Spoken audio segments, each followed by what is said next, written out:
Hey there, everybody. I wanted to share some information with you about a training that Kevin Gilly and I did on the look and feel of layering your business with others.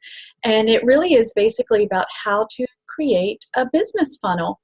We hear a lot of times about what it is to layer or to drip on people. And then we really don't have a good understanding of what that is. What does that mean? What does it look like? What does it feel like? So I really wanted to dig into this topic and give you a little bit of clarity on the subject. So the first thing that I want to do is go over what layering is not. It is not asking somebody all the time, are you ready to start the program? Hey, are you ready to start the program? That is not layering. That becomes bothering, and we don't want to bother people. Or calling somebody and always saying, hey, it's Honeybeth, call me back when you can. Hey, it's Honeybeth, sorry I missed you, call me back when you can. That's not layering either. That again can be on the edge of bothering, so we don't want to do that. And then another thing that layering is not is having that mindset of having to get somebody or make a sale. That mindset is not going to serve you in this wonderful opportunity that we have to help people get healthy. People will come along when they're ready, but if you feel like you have to get somebody or you're out to get somebody, it's just not going to work, and that comes across. So also that goes in line with trying to convince somebody that they're ready to start. That doesn't work either. So that's not layering.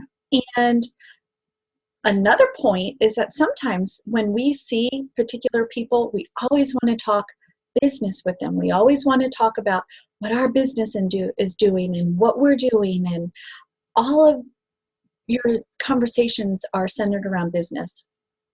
That's not very helpful either, and that's not what layering looks like. So let's look at these 4 points as to what layering is. It is building real relationships. It's being of service and value to people. It's connecting with and promoting other business professionals. This is a lot of fun. I really enjoy this, so I'm going to talk a little bit about that too. And then being a product of your brand. These 4 points really summarize what layering is. So we're going to dig into each of these points.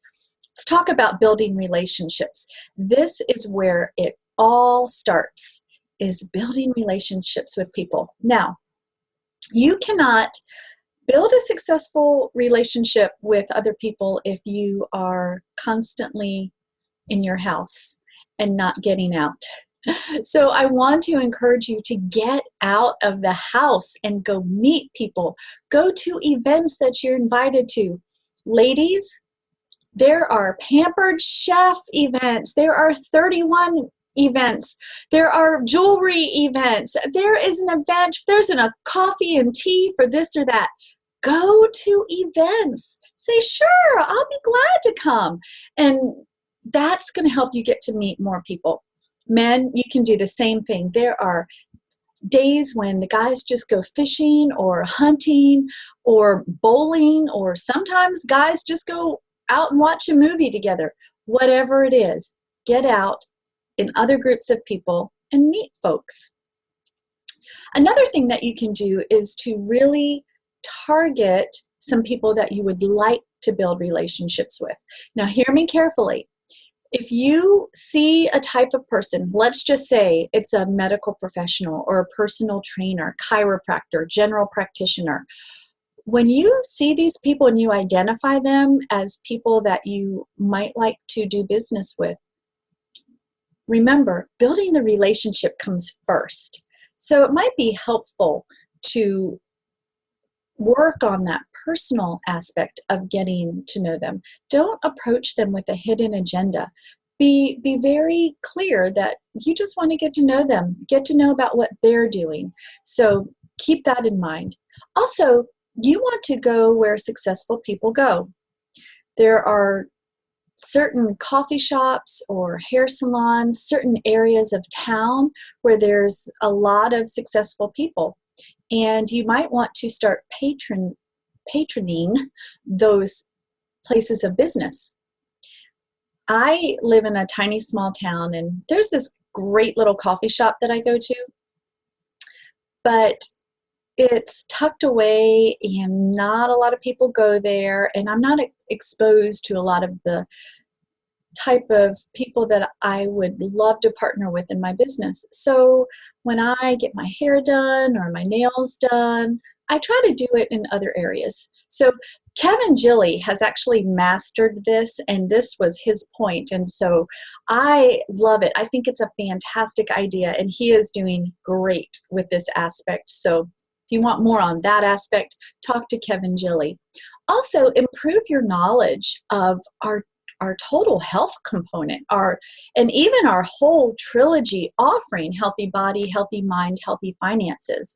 The more that you know, and the more that you're referencing our systems as a focal point, that is really going to attract people and cause conversations. So and I just want to encourage you to keep digging into the books. Just because you may have read it once doesn't mean that you shouldn't read it another 100 times. I'm just putting that out there. Also, being transparent. Focusing on the best interest of people always builds trust. When you can put them first, trust comes so easily. So just think about that. To genuinely know people, know who they are, what their dreams are, what they're working towards, what their vision is, what their goals are for their life and their business and their family. All of these things builds trust and relationships. And when you have that as a foundation, the rest can grow from there exponentially. So this quote from Zig Ziglar, if you help enough people get what they want in life, you will eventually get what you want. And it's so true. The next point is to be of value to people. When people see that you are focused on helping others, it increases the value that you have as a health coach. So things that can help with that is just freely giving information. Share with others. Never miss an opportunity to encourage people to drink 100 ounces of water a day and tell them why, and digging into those things that we know, and sleep. And if you hear of somebody struggling with sleep, feel free to share encouragement with them on why they should focus on sleep and maybe how to get better sleep. So always, when you come from that place of being service and of value to people, people are drawn to that. And when you do it from a place of gratitude for how you've been able to incorporate it in your life, it speaks volume. The next thing is to get certified. If you are not certified, I truly want to encourage you to work on that. Do it. Not only does it give you a little pay increase, but it gives you the confidence that you know what you're doing. And that confidence, even in your posture, speaks volumes. So please make sure you're certified so that you can be of service and value to people. Make sure you are seen in the community and in your church or things that are going on in just your sphere of influence. Make sure people know what you do and that you actually love what you do, and that you love being of service and value. So again, get out of the house. Layering is not just about gaining a client. It's that constant reminder to people that you want to serve and help them. And some ways that you can be of service and value to people are sharing your weekly habit of health, or a recipe, posting a recipe on Facebook or LinkedIn, or knowing that a holiday weekend is coming up, and encourage everyone to make sure they use their sunscreen or drink plenty of water, that type of thing. So always think about ways that you can be of service and of value to people, because that, again, is going to draw people to you. This is one of my favorites, connecting and promoting with other business professionals. And I have really started to dig in on this one, and it's making a huge difference, not only in my business, but in my personal growth and my sphere of influence and just the people I get to interact with. So my first recommendation is to join a chamber of commerce and be active in your community with other chamber members. One thing that I have realized is that chamber members like to do business with other chamber members. And it really speaks highly of you as a chamber member. When you do join a chamber, it draws the attention from other chamber members and a respect aspect of it. So joining a chamber of commerce isn't a lot of money, and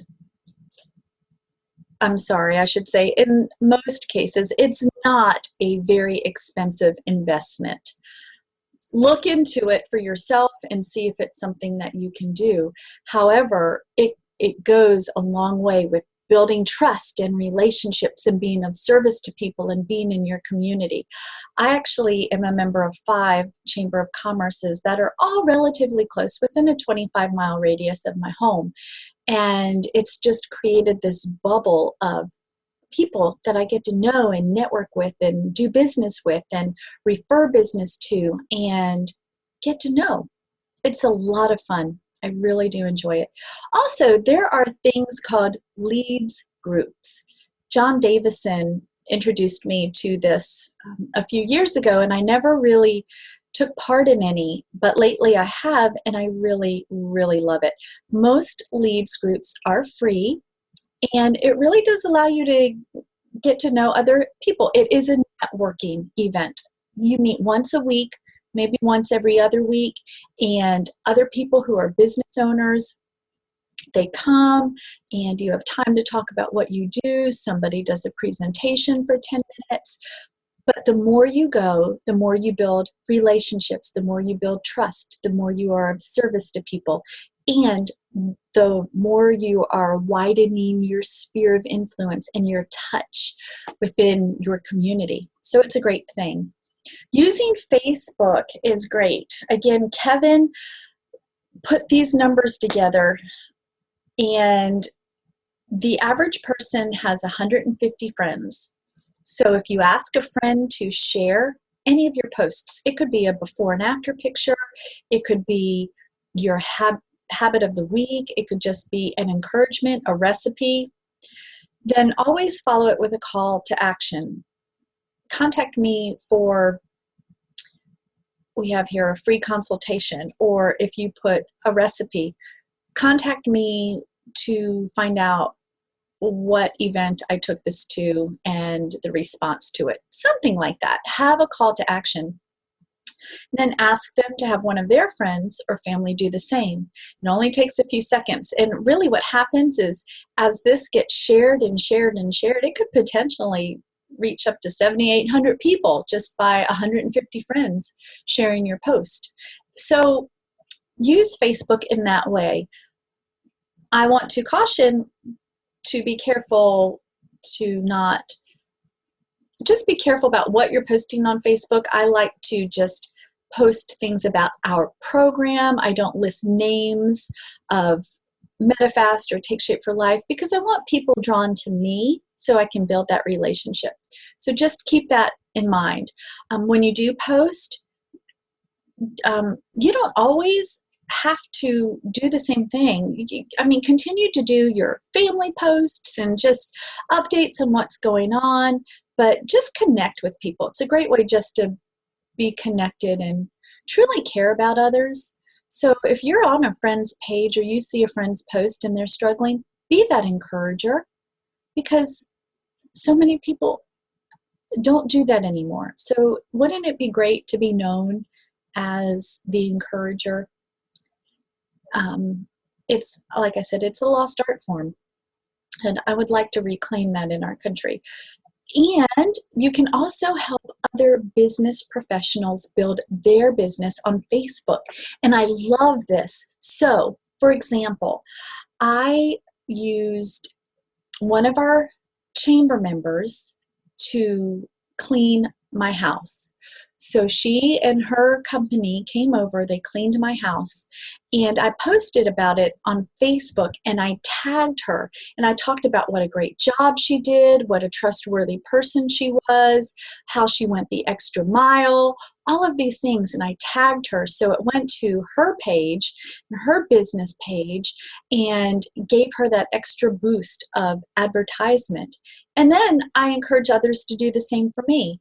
I also do videos. I don't know if any of you have seen any of my Facebook posts about a personal trainer that I'm working with, but we do little tidbits, and she helped me with how to properly do a squat, and I'm helping her with a healthy nutrition plan, and we just did 1-minute videos for each other and posted them on each other's pages and things like that. We're always checking in with each other and things of that nature. So when you can find someone to partner with and promote another business and ask them to promote yours, it really is a fantastic thing to do for each other. So just keep that in mind. The last one is being a product of your brand. You always want to be aware that people are watching you, and sometimes they're watching you because they want to see if you truly are who you say you are. And being aware of that is half the battle.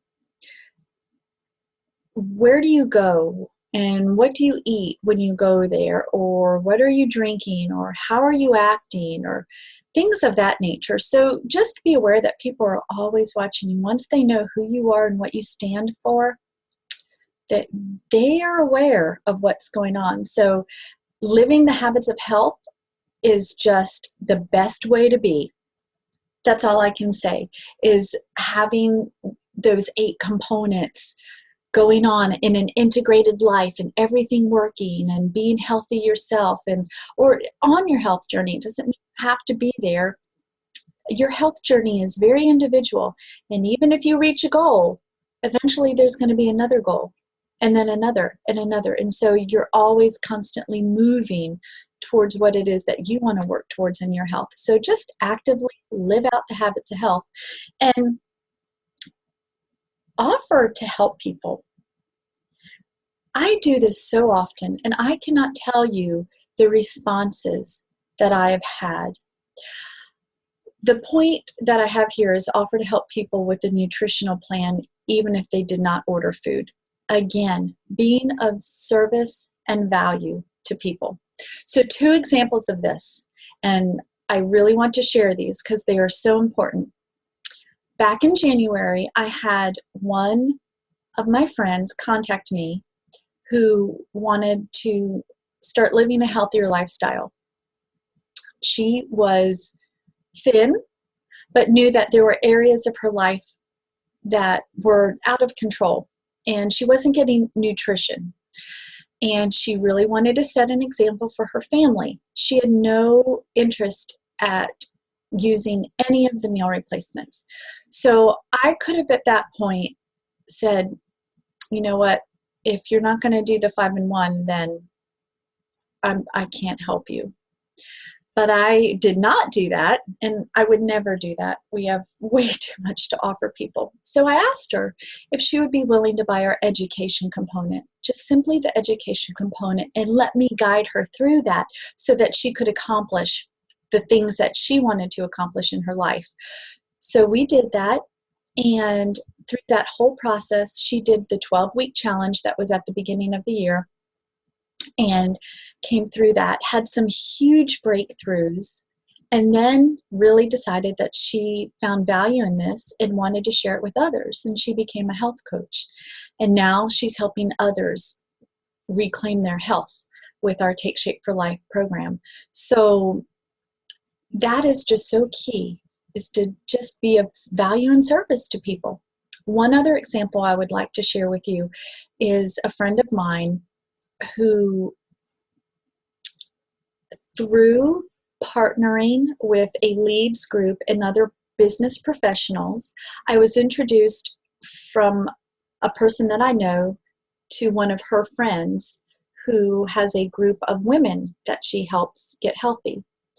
And so she introduced us via email, and so I met with this woman, and she kind of interviewed me to see if I had something of service and value that would help this group of women that she's helping. So we talked for about an hour and a half, and she decided that she would really like me to come one night and talk about the glycemic index and just eating according to the glycemic index and what that would look like. I was not going to present Take Shape for Life. It was just purely to share information, and those were the grounds for my going to this visit. Well, I went, I shared, I encouraged people, and I totally knew that this was just an opportunity to encourage women who might be struggling with their health journey, and that excited me. So I went. Long story short, through that process, the woman who interviewed me called me back, intrigued by the things that I had to share, wanted to know more. She had kind of been in a plateau and actually moving backwards with her goals for 6 to 8 months. And now she's a client, now she's a health coach, and now she is helping other people get healthy using our health program. So all of that to say, if you're a product of your brand, if you are being of service and of value to people, if you are connecting with other professionals and other people who are like-minded, if you're just building true, genuine relationships, the rest is going to fall into place. And that is all that I have to share with you today. I hope you find that of service and of value and encouragement in what layering and dripping can look like. Thank you.